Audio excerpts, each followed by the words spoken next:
Okay, today's video, I noticed an actual pattern in the type of videos that I upload and catches certain people's attention.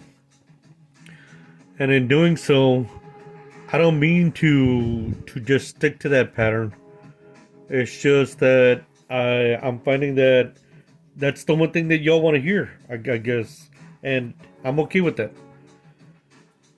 Keeping to that, the things that get y'all's attention, I am discovering that if I do a tool review and I'm honest, it gets some people's attention, and I get that. But when I find a tool that has an inherent issue, such as when I put my hand over this and I put just a little bit of weight on it, I was able to burn this particular tool brand very easily.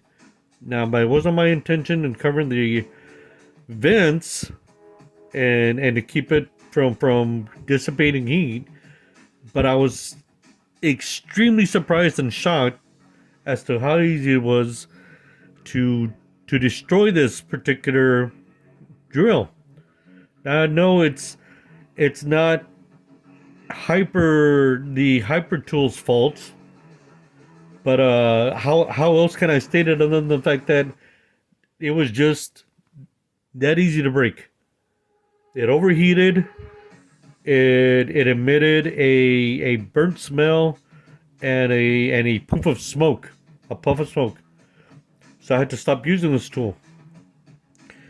Still charges the battery. The charger's okay. The tool is okay, but I can't use it in high stress situations. I'll have to use it as a hobby type drill or driver for light stuff, but nothing extremely heavy duty, such as the yellow and black brand type tools. But I discovered one thing though.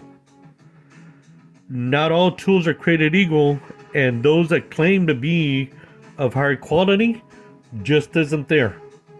So just keep that in mind. With proper use, the tools should last a long time, but sometimes they're just way too easy to break. So that's today's video. We'll see you on the next one.